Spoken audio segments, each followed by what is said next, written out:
And when the Lamb had opened the seventh seal, there was silence in heaven for about half an hour. And the seven angels who had the seven trumpets prepared themselves to sound. The seventh seal is the final seal prophesied in the Bible, often signified of death in the final days of earth. This movie takes place during the times of the Black Plague, a time synonymous with death and what most likely felt like the end times. Antonius Block, a knight returning to his homeland, now ravished by death, has an encounter with death himself. When Antonius first sees death, he simply asks, "Have you come for me?" Death replies with, "I've been at your side for a long time." Death then asks, "Are you prepared?" Antonius simply replies with, "My flesh is afraid, but I am not." Antonius offers Death a game of chess, knowing that tales have been told of Death being rather avid about chess. Antonius offers a deal. If he wins, he gets to live.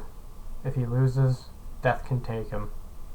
Death in cinema is often depicted as a grim reaper with no remorse or mercy. However, in the film, he's perceived as a being that's meant to comfort those who are going to be taken by him, making the film's depiction of Death rather unique, making him seem like a kind and even being. Antonius Block and his squire Jons go into a town and find a worker painting The Dance of Death. The painter claims the painting is to remind people that they are going to die, which is an unfortunate reality of our world. We all want to live forever, but at some point we need to be content with death and the end of our lives. A great example of this thought process would be the character Maud from the 1971 film Harold and Maude.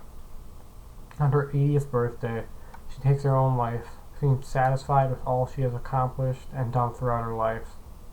The painter describes how people with the plague act, how they tear at their boils, bite their hands, scratch open their veins, and scream in agony, explain how disgusting and violent the plague really was, and how many horrific deaths occurred. Antonius claims he wants to know. He wants a guarantee that God exists, that some being has mercy upon him. Antonius then asks an incredible question. What will become of us who want to believe, but cannot? This question ponders upon the true mercy of God, asking if we will be spared even though we have no proof of his existence. We already know death is inevitable, but is mercy from death even real? Antonius then brings up a point about life. No man can live with death, knowing that everything is worthless. Once again asking the true existence of God, the most pondered question in history. What is the meaning of life?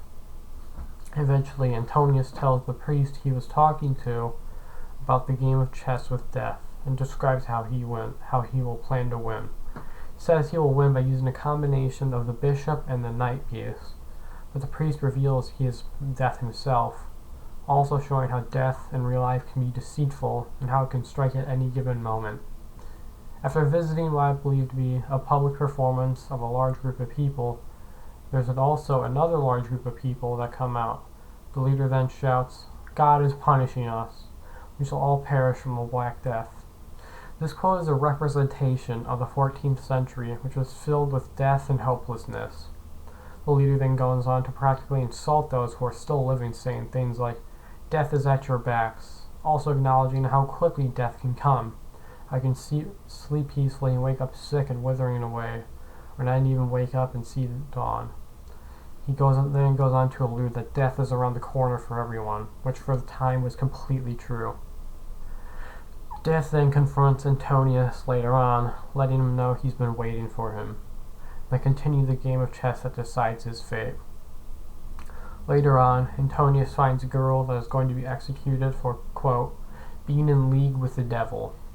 Antonius then says he wants to meet the devil, purely to ask about God, because if he doesn't know, nobody else does.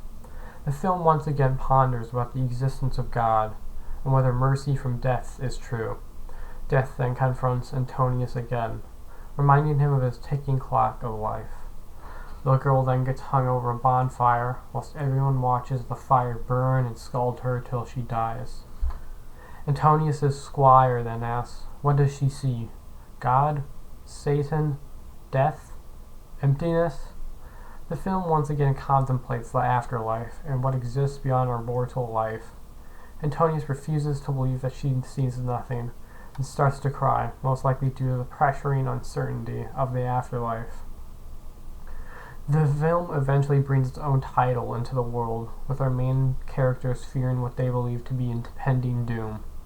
Shortly after, an antagonist we found earlier in the film finds our main characters and screams and shouts that he has the plague and how he's afraid of dying. Yes, what will happen to me? Will no one console me? Bringing up the fear of death and going through pain, knowing your fate, possibly making it worse on the human mind. Death returns to finish the game of chess that was started at the beginning of the film. Antonius asks if nothing escapes death, and Death replies with, "Nothing escapes me." Death then tells and senses that Antonius is afraid. He also addresses Antonius' reprieve, asking if he enjoyed it. Antonius simply replies with, "Yes, I did." Death leaves and tells him when they next meet, the hour will strike for both of you and your companions. Antonius asks Death if he will reveal his secrets, and he responds with, "I have no secrets. I have nothing to tell." He then proceeds to leave. Antonius returns home to who I believe to be his wife. She recites the Bible verse which speaks of the seventh seal. Antonius begins to pray to have mercy on the group after Death appears to all of them. Eventually, a girl within the group simply says, "It is finished." We can only assume what happens to them. I believe Death finished his business with the group, not killing them, but rather letting them die peacefully. This film is a true testament to the fear and worry we give about death, whether God is real, whether mercy is true, and whether the afterlife even exists.